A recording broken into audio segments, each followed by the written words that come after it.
Hey everyone, in this video I'm going to be briefly going over some relevant objections to divine command theory, and I'm going to pay particular attention to the Euthyphro Dilemma, which I know we already discussed the Euthyphro Dilemma in its historical context with the actual dialogue written by Plato, and obviously in that context we're talking about multiple gods and we're talking about piety and things like that.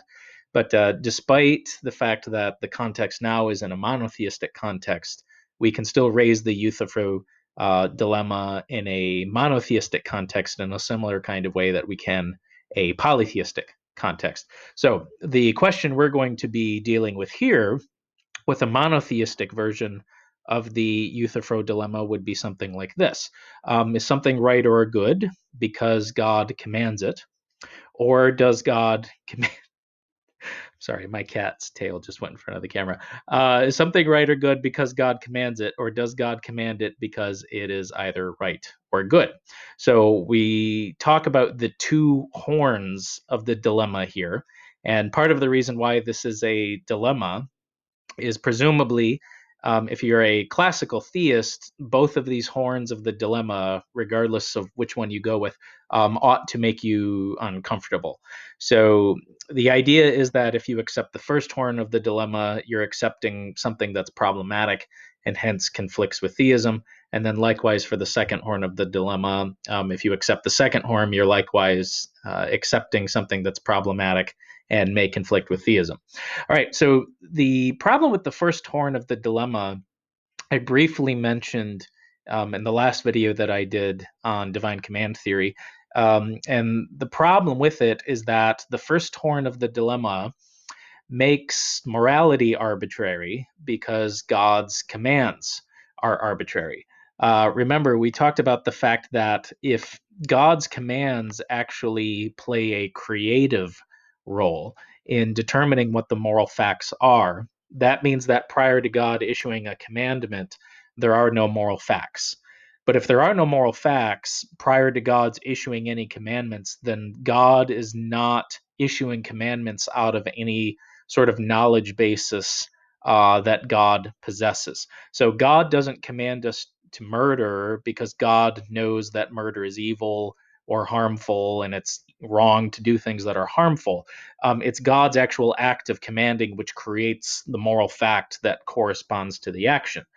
But since there can't be truth without facts, and there can't be knowledge without truth, if there are no facts, there is no knowledge. So God is issuing commands based on things that God does not possess any knowledge of. And if there are no facts, that means that God could have presumably commanded anything that God just desired on a whim. So God says don't murder, but God could have said murder, and God saying it would have been enough, God commanding it rather, would have been enough to establish some moral fact of the matter. Now, and as I mentioned in the last video, if you're going to sit there and say, well, there are certain things that God would never command. If you're a stronger divine command theorist where you think that God's commands actually play a creative role here, you don't have this option available. If prior to God issuing commandments, there are certain commandments that God would never give, that means that there have to be some pre existing moral facts which exist prior to God's commandments. But if God's commandments actually create the moral facts, then there is no fact of the matter about what God would never command. There is only facts of the matter about what God has not commanded. So when you approach a stronger divine command theorist here, one who says that God's commands actually play a creative role, and you say, well, what if God commanded us to murder? And they say, well, that's something God would never command. Well, they don't have any basis whatsoever to say this. What they're actually doing is sneaking a independent moral standard of some kind through the back door, at least some moral standard which is independent of God's actual act of commanding.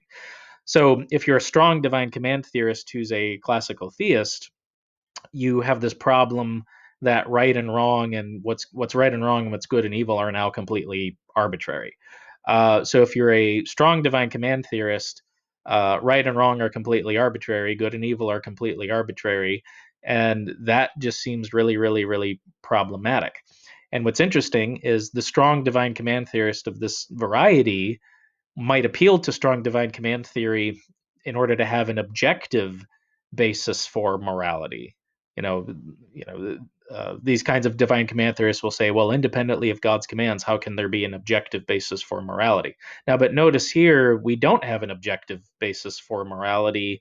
If God's commands determine what's good and evil and right and wrong, this would be subjective. Why?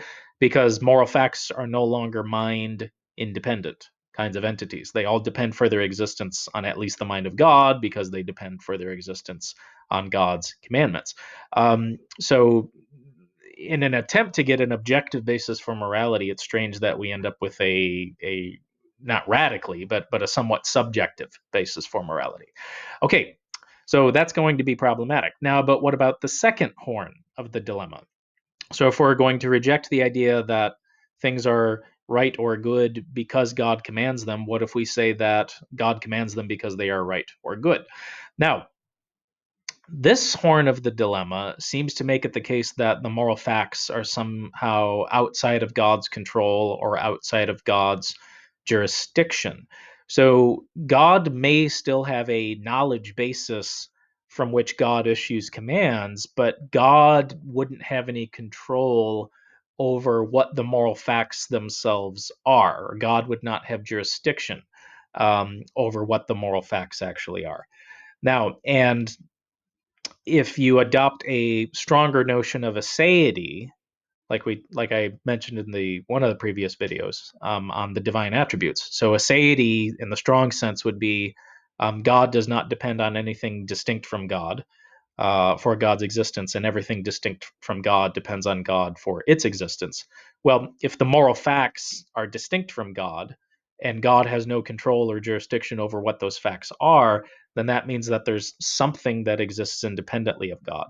So this would be the position of moral Platonism. The moral Platonist would just say, no, there are these just moral facts. God has no control over them. In some ways, they're not grounded in God's nature. They exist independently of God. They would exist regardless of whether or not God existed. So here might be a good litmus test for being a moral Platonist. Um, if you think God's non existence is possible, but you don't think it's possible for lighting children on fire to be morally permissible. So God's non existence is possible, but it's not possible that lighting children on fire would be morally permissible. Well, that means that you would have to bite the bullet and say, well, yeah, given the fact that it's still possible that, or I'm sorry, given the fact that it's in some sense necessary that it's wrong to light children on fire, but it is possible that God not exist. In order to be consistent, you would have to say that the moral fact about why it's wrong to light children on fire would exist independently of God. So, regardless of whether or not God exists, it's wrong to light children on fire. If you believe that, if you think it would be wrong to light children on fire, regardless of whether or not God existed, you would have to say then that the moral facts exist independently of God. So, if there can be moral facts, even if atheism is true, then obviously the moral facts do not exist dependently on God. They would be independent of God. So, depending on how you couch the terminology here, the second horn of the dilemma can violate aseity. It can violate the idea that God does not depend on anything outside of God's control, distinct from God, and there's nothing that exists independently of God. So, as I mentioned in that video on divine attributes, God depends on nothing, everything else depends upon God. Well, if there are these free floating moral facts that God has no control over, and or they exist independently of God, they're outside of God's nature and outside of God's control, then strong divine command theory or divine command theory would be false in that respect. Okay, now, but is it the case really here that we have to choose between impaling ourselves on one horn of the dilemma over the other? Well, not necessarily, because there's actually a third option here. And if I were doing this in the classroom, I would, draw out the suspense and everything. But obviously, since I'm just sitting here talking to a computer with my cat watching in the background, I'm not going to leave you in suspense. So there is a third option which can potentially avoid both horns of the dilemma, and that would be this. It would be that the moral facts are in some way grounded in God's nature. Now, the classical theist who wants to go this route does need to give some kind of explanation for what it means for the moral facts to be grounded in God's nature. And the literature on grounding and grounding relations is complex in its own right. So there can be different kinds of grounding relations, whether it be identity. Identity is a type of grounding relation, maybe causation, things like this. So for the classical theist to say that the moral facts are grounded in God's nature, they do need to give some detail here about what exactly is meant by that. But if the moral facts are grounded in God's nature in some way, this can actually avoid the charge of arbitrariness, and it can also avoid the charge that the moral facts somehow exist independently of God. Okay, now for avoiding arbitrariness, the reason why this option can avoid arbitrariness is because God would issue commands based on God's self-knowledge. So if God commands us not to murder, and the fact that murder is evil and wrong is a fact that's grounded in God's nature, then God issues the commandment based on God's perfect knowledge of God's own nature. So if God is all knowing, God would have perfect knowledge of God's own nature, and then God would issue commands based on God's own knowledge of God's own nature. So that means that God does have a knowledge basis for every single one of God's commands. So it could be that God commands us to treat each other in certain ways and to give each other the same kind of moral consideration that we ought to give God. So I take it that if God exists, it would be wrong to murder God. That would be a violation of God's nature to try to murder God. So God might say, okay, well, I would be harmed and grieved if somebody murdered me. And hey, these creatures that I've created, I think they, if I made them in my image in some way, they would be grieved and harmed and made worse off if they were murdered too. So I'm going to command you to treat each other well. I'm going to command you to treat each other as if you are actually made in God's image, because you are made in my image. So this can avoid the charge of arbitrariness. God is not just making commands willy-nilly based on whims. God actually has a knowledge basis for every single one of God's commandments. Now, and if the moral facts are somehow grounded in God's nature, it also means that the moral facts do not exist independently of God.